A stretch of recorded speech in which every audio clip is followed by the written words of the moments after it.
Seja bem-vindo, bem-vinda ao estudo do Livro dos Espíritos de hoje. Busque um ambiente tranquilo e sereno. Prepare o seu recipiente com água, que será magnetizado no decorrer do estudo de hoje, e fixe o pensamento em Jesus. Bons estudos!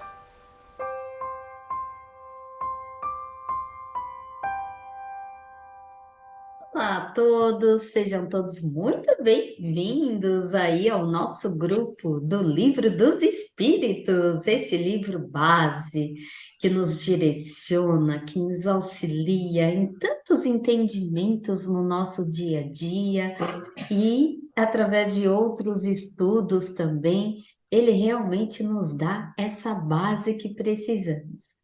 E lembrando a todos vocês que é com muita alegria, com muita harmonia que estamos semanalmente aqui reunidos.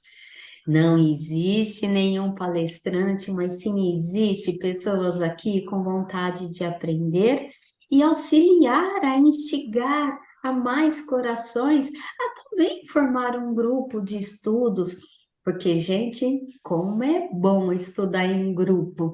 São ideias, são reflexões que um vai ensinando o outro aqui. Então, é essa a nossa ideia. E lembrando a todos vocês que nos acompanham pelo canal do CEF, essa casa espírita que nos dá essa linda oportunidade de compartilhar os nossos estudos, na descrição do vídeo existem dois links para vibrações. Vibrações para humanos, vibrações para animais, e vocês também podem, ali no de humanos, colocar vibrações também para parentes desencarnados também. Então, vocês podem preencher, que tem uma equipe que recebe todos esses nomes, todas essas solicitações, e uma vez por semana a equipe do CEP se reúne nas vibrações coletivas para que façamos uma vibração especial para todos esses nomes, todas as solicitações que nos chegam, tanto pelos links, pelos grupos do WhatsApp, pelos familiares, pelos amigos. Então, sintam-se à vontade para preencher. Então, para começar os nossos estudos de hoje, a Suzelei vai fazer a nossa prece de gratidão, né, Suzelei? Sim, bom dia a todos, elevando nossos pensamentos, serenando nossa mente, vamos elevando nosso pensamento até o nosso anjo guardião, a espiritualidade amiga, junto com ele chegamos até Jesus, onde pedimos a ele muita serenidade, muito amor, muita compreensão para o estudo de hoje, que se transcorra em harmonia, em paz, em entendimento, solicitando com muita humildade, pedimos licença a Allan Kardec para entrarmos no livro dos Espíritos. Que assim seja, graças a Deus. Graças a Deus. Então, gente, vamos dar continuidade. Vamos para a questão 137. Só lembrando da 136, que nós finalizamos aí semana passada, e que nós estávamos falando ali, né? Que o corpo físico, ele vive a vida material. Então, o corpo, a vida orgânica, ela pode existir sem a alma, como a gente deu exemplo, por exemplo, a planta. A planta, ela tem uma vida orgânica, mas não tem a alma. E vimos também, demos outros exemplos também, vocês podem acompanhar no estudo passado. E vimos também que a alma, ela só se conecta ao corpo se tiver a vida orgânica, né? Então, a vida orgânica, ela pode ter sem a alma. Agora, a alma, para existir, ela precisa dessa vida orgânica, né? Senão ela não se conecta. Então, vamos para 137, que diz assim: Kardec pergunta: o mesmo espírito pode encarnar-se de uma vez em dois corpos diferentes? E os espíritos respondem: não. O espírito é indivisível e não pode animar simultaneamente duas criaturas. Aí tem a sugestão dos espíritos aqui, ver o livro dos médiuns, o capítulo da bicorporeidade e a transfiguração. E, gente, realmente no livro dos médiuns é o capítulo 7. Esse capítulo 7, ele explica bem direitinho a questão da transfiguração e da bicorporeidade. Tanto que ele mostra aqui figuras, exemplos de pessoas comuns daquela época que aconteciam essa bicorporeidade, porque aqui os espíritos, naquela época, existia uma ideia errônea de que um espírito só, ele poderia estar em dois corpos diferentes, né? E a doutrina espírita, ela vem explicar que esse fenômeno é o que nós vamos aprender, e já vimos até um pouquinho em estudos passados, que é o da bicorporeidade. Então, aqui ele traz relatos, é muito interessante, se vocês puderem depois, fazer uma leitura desse capítulo 7. E no item 119, o Livro dos Espíritos, ele traz dois exemplos aqui, que é o Santo Alfonso de Liguori, que ele foi canonizado antes do tempo necessário naquela época, por ele ter se mostrado simultaneamente em dois lugares, o que passou naquela época sendo um milagre. E também teve o caso de Santo Antônio de Pádua. Esse Santo Antônio de Pádua, ele foi contemporâneo aí de São Francisco de Assis. Então, diz que ele estava na Espanha e o seu pai estava passando por um suplício, ele estava sendo acusado de morte. E Santo Antônio de Pádua, ele estava na Espanha fazendo pregações. E nesse momento, Santo Antônio, ele aparece aonde o seu pai estava para demonstrar a inocência do pai e revela o verdadeiro criminoso que mais tarde ele recebeu o castigo que era merecido. Então, foi constatado nessa época que Santo Antônio de Pádua, ele não tinha deixado a Espanha, ele estava lá na Espanha, mas compareceu para a defesa do seu pai. E um outro caso, e é muito interessante porque aqui no livro dos médiuns, eles fazem perguntas para Santo Afonso de Liguori, e ele vai respondendo. Então, quando vocês puderem, façam uma leitura até para um melhor entendimento. E aqui no Brasil, nós tivemos Eurípides Barçanufo. Então, Eurípides, ele foi um médium aí brasileiro, educador, político, jornalista. Ele foi um dos grandes expoentes aí do espiritismo. E ele viveu de 1880 a 1918. E ele, por vezes, ele estava dando aula e os seus alunos, eles já sabiam que quando ele se paralisava, já sabia que ali ele já tinha deixado o seu espírito e foi para outro lugar, porque o corpo da pessoa fica ali. É como se fosse um estado que a pessoa fica, um estado de sono. Então, a pessoa fica ali, mas ela fica imóvel, e o espírito vai para outro lugar.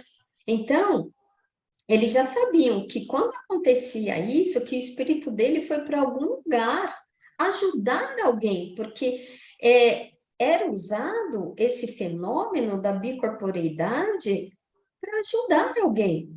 Então, e no local que ele ia, ele se materializava. Então, isso é a bicorporeidade. O corpo ele fica parado, como se estivesse dormindo, Então, e também a gente vai lembrar que o ser pensante, né, ele foi ajudar. Quem é o ser pensante? Quem é o ser inteligente? É o espírito. Então, o corpo material dele estava naquele local onde ele estava dando aula, mas aí o espírito foi para outro lugar. E o que aparece, a gente já tem um certo entendimento que o que aparecia, que se materializava ali, era aquele corpo astral dele, que é o que a gente chama aí, que Kardec nos ensinou com a palavrinha perispírito. Então, isso que se aparecia ali para eles, né? E o espírito, que é o ser pensante, que estava lá para ajudar alguém, esse não se divide. Então, por isso que no outro, lá com os alunos, estava só o corpo material, né? Porque eles falam que realmente o espírito ele não se divide, né? Então, é isso aí que eu tinha para falar dessa questão 137. Se alguém quiser fazer mais algum comentário.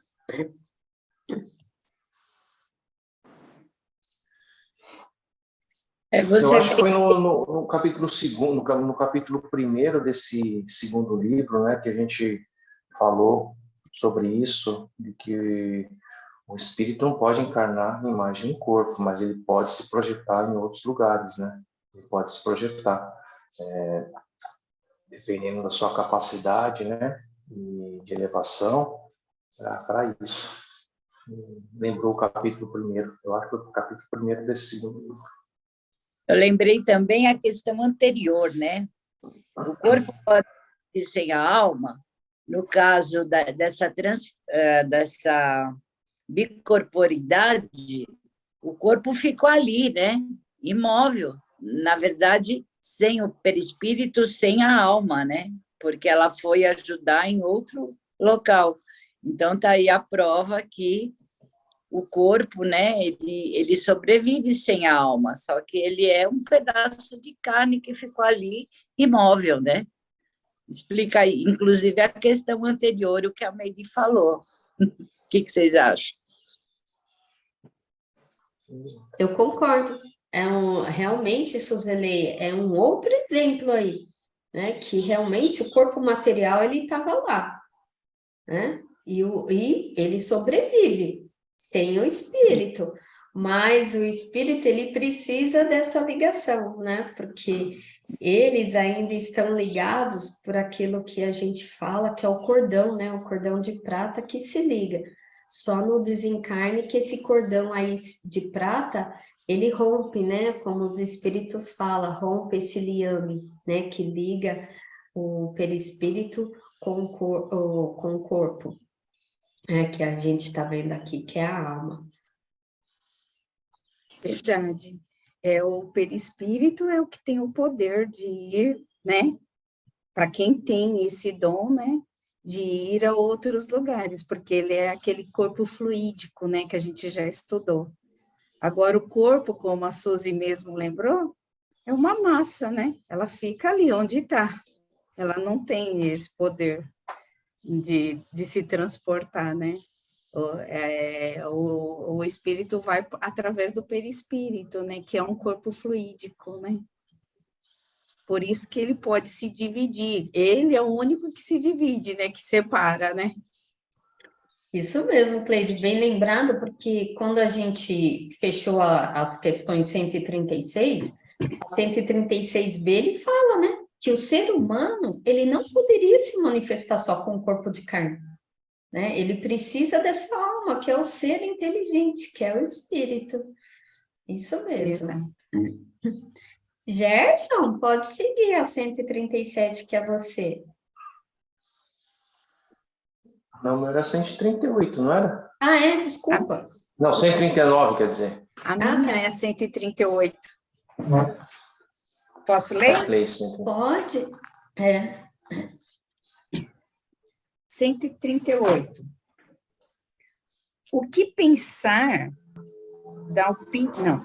Que pensar da opinião dos que consideram a alma como o princípio da vida material? Aí eles respondem: simples questão de palavras, com a qual nada temos. começai por vos entenderdes. Aqui começa de novo aquela questão antiga, né? Que muitas coisas eles não têm como explicar para a gente. Não tem palavras, né? Eles se esforçam, né? Para fazer a gente entender, né? Mas, voltando aqui ao entendimento, né? Da pergunta dele, ele fala assim, que a alma como um princípio da vida material, a gente já sabe que não, né? A gente já sabe que a alma, ela está num corpo encarnado, a gente já sabe também que isso aí foi feito didaticamente, né? Para as pessoas, quando leem um livro, assistirem um filme, e alguém se referir à alma, saber que é um ser encarnado. Quando falar de espírito, é um ser desencarnado, né? Então, é só para diferenciar mesmo, né?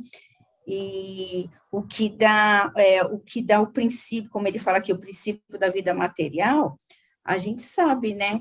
Que o espírito, ele independe da matéria, né? Do corpo, né? Ele sobrevive. O espírito é a vida inteligente. A alma é o que habita o corpo. Ela vira o espírito que vira a alma para habitar o nosso corpo, né? Agora, o que dá o princípio inteligente, a gente já viu também, né? Que é o princípio vital, né, gente? Não é a alma, né? A gente já estudou isso também, né? A alma, na verdade, não sei se vai ficar meio confuso, mas a alma é o espírito que se utiliza da matéria, o nosso corpo, né? Para viver nessa vida, né? Adquirir as experiências, né? Passar por provações, ou seja, aproveitar as encarnações para ir se aprimorando, né? Se elevando, né? E através sempre das reencarnações, porque a gente não se melhora, como diz Jesus, se não nascer de novo, né? Até tem aquela, não sei se vocês já viram, aquela conversa de Jesus com aquele fariseu Nicodemos, está em João 3. É muito linda essa conversa, né? Porque ele explica ali muito bem, né? O que é carne. Quem nasce da carne é carne. Quem nasce do espírito é espírito. Ele separa muito bem. E ninguém chega ao Pai se não nascer e renascer novamente. É uma leitura um pouco grande, mas eu acho que vale a pena todo mundo conferir, porque é muito bonita a conversa de Jesus com Nicodemos. E é isso, gente. Então, a alma não é o princípio da vida material, né? Como eles falaram que é para a gente se entender aqui, porque como ele falou para a gente se entender nas palavras, ele já tinha visto isso antes, né? Então, eles só responderam isso, né? Que a alma fica no corpo quando está encarnado. É isso. E isso o princípio mesmo. Material não é a alma, né? Uhum. É isso mesmo, Cleide. E esse item se refere também ao item 2, lá na introdução dos espíritos, né, do livro, que a gente fez, que ali tem várias nomenclaturas, definições, naquela época do que se considera a alma, o princípio vital e o fluido vital. Tanto que para a alma foram dados aí vários conceitos, né? E só vou ler um pedacinho que fala lá, né? Segundo uns, a alma é o princípio da vida orgânica material. Não tem existência própria e se extingue com a vida. É o puro materialismo. Então, só lembrando que é em relação a isso que Kardec está falando, né? Que esses materialistas, eles acreditavam que só existia o corpo físico, né? Então, quando eles falam de alma, Eles têm outro conceito diferente aí da doutrina espírita. E nós já vimos, como você lembrou, Cleide, que o nosso corpo físico, sem a alma, a gente já viu que é um pedaço de carne, né? Ela não vai ter a inteligência. Então, a alma, por isso que Kardec, eu acho que ele foi muito feliz ao explicar para nós, e a gente entender a alma como realmente esse conjunto. É o espírito encarnado, né? Então, por isso que os espíritos, olha, se entendam aí, gente, que depende de como vocês pensam, né?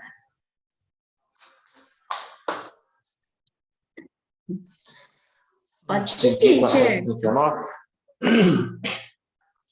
Pergunta. Certos espíritos, e antes deles, alguns filósofos, definiram a alma como uma centelha anímica emanada do grande todo. Por que essa contradição? Resposta. Não há contradição. Depende da significação das palavras. Por que não tens uma palavra para cada coisa? Então, aqui, Kardec continua fazendo questões abertas. Abertas não, né? Palavras com significados abrangentes, né? Não tão assertivas, né? Então, os espíritos falam, né? De novo, aqui, questão de ter palavras mais assertivas, né? Alguns outros significados, né? Deram mais um pituzinho na gente, né, Gerson? Pois é. Fez um coiôzinho. Bom, vamos continuar aqui com as considerações de Kardec, aí eu volto a falar um pouco aqui da leitura. Aí Kardec faz uma consideração aqui. A palavra alma é empregada para designar coisas muito diferentes. Alguns chamam assim o princípio da vida, e, na significação, é exato dizer, em sentido figurado, que alma é uma centelha anímica emanada do grande todo. Essas últimas palavras indicam a fonte universal do princípio vital, de onde cada ser absorve uma porção e que, depois da morte, retorna à massa.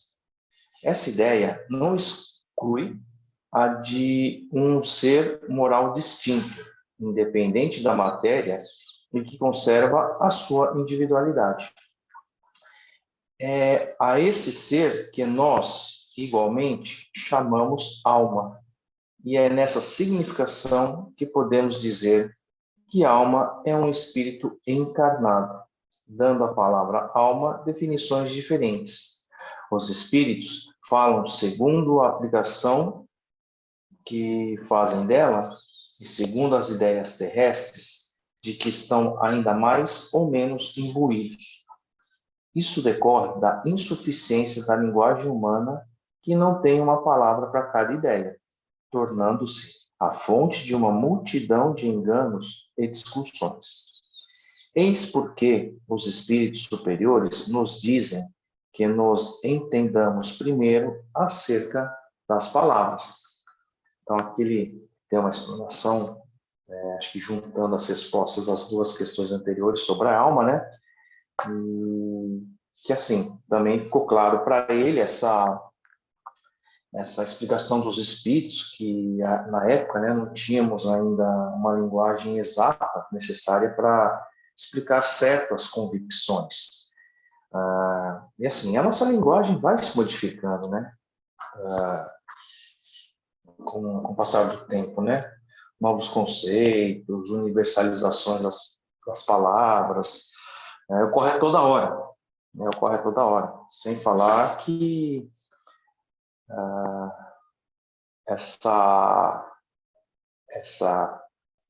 a escrita do livro, né? Essa decodificação foi feita há mais de 150 anos atrás, né? Então imagina a limitação não, mas a restrição de vocabulários que tínhamos há 150 anos atrás versus hoje, né?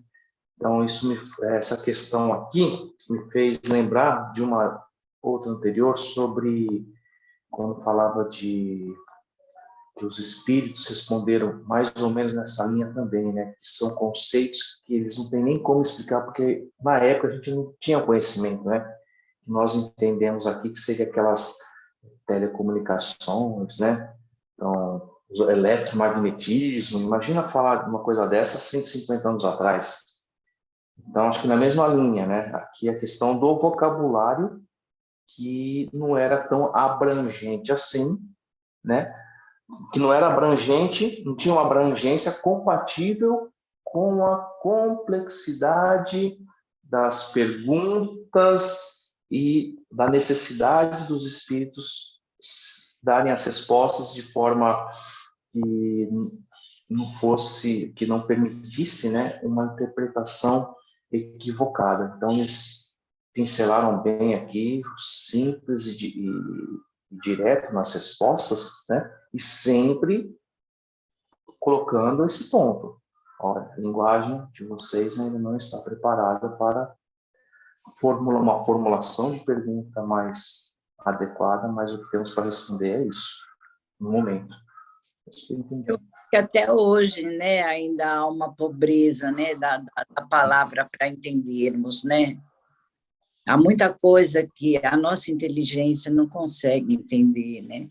Eu coloquei também uma citação de Santo Agostinho, que viveu 354 a 430, que ele dizia que a alma era, além da alma ser a sede da razão e do pensamento, não era somente a razão, mas a manifestação divina no homem.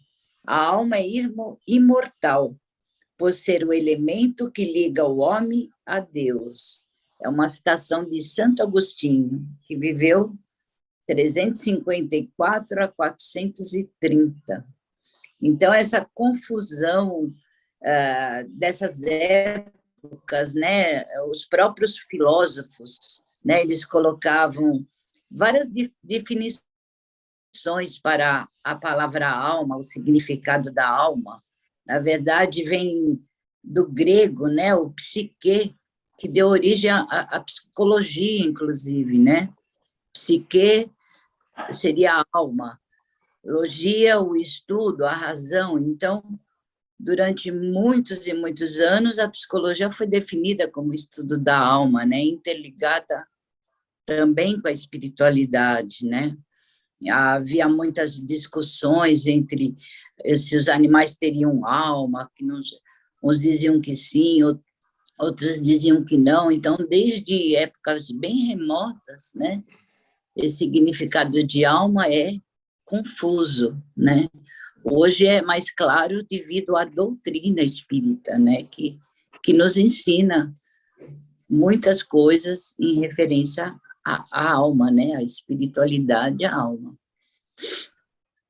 Muito legal que você trouxe de Santo Agostinho, Suzeli, porque aí reforça mais o nosso estudo, e lembrando da Trindade Universal, né? Que tem Deus, né? O Espírito inteligente, né? Que é o princípio inteligente, e o princípio material.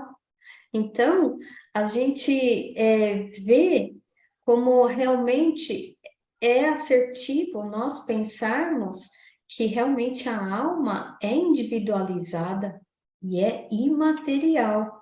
E até mesmo, diante de tantas definições que tiveram naquela época, ainda no item 2 lá da introdução, Kardec, ele coloca no final, depois de tantas definições que tem a dos materialistas, dos espiritualistas, dos panteístas, né? Ele coloca lá, ó, pensemos que o mais lógico é tomá-la na sua significação mais vulgar. E por isso chamamos alma ao ser imaterial e individual, que existe em nós e sobrevive ao corpo.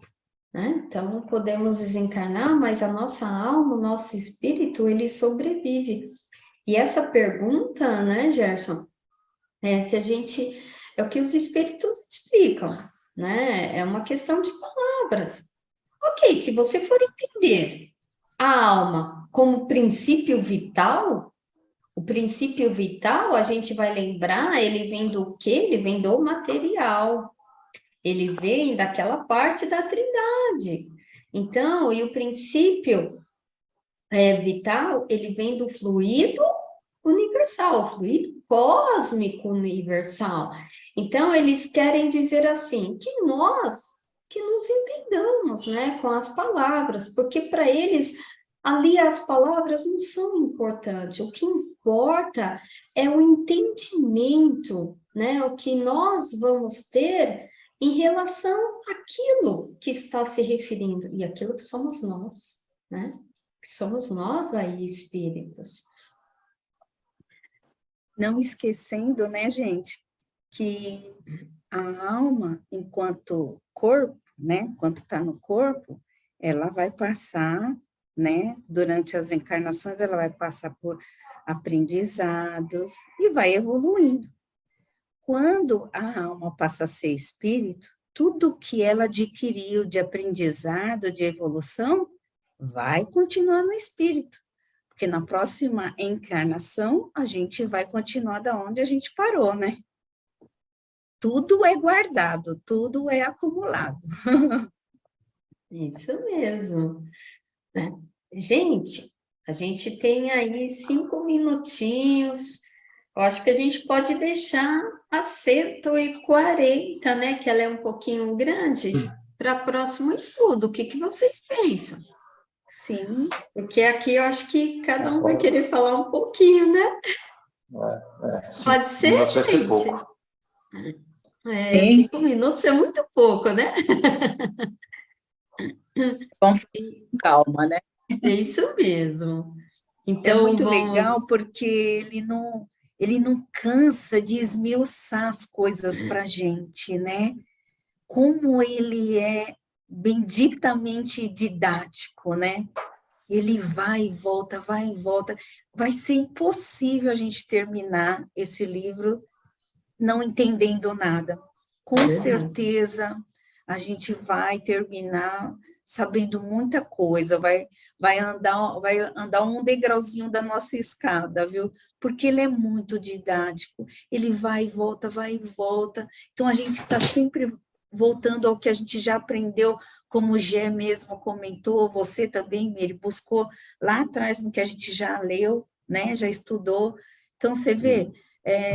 nossa, é maravilhoso. O que a gente está aprendendo aqui, a gente não vai esquecer nunca mais. Não vai, Cleide. É por isso que a gente sempre fala que é o livro base, né? Tudo que a gente vai estudar aí na doutrina, os livros de André Luiz, não tem como a gente não ser remetido ao livro dos Espíritos.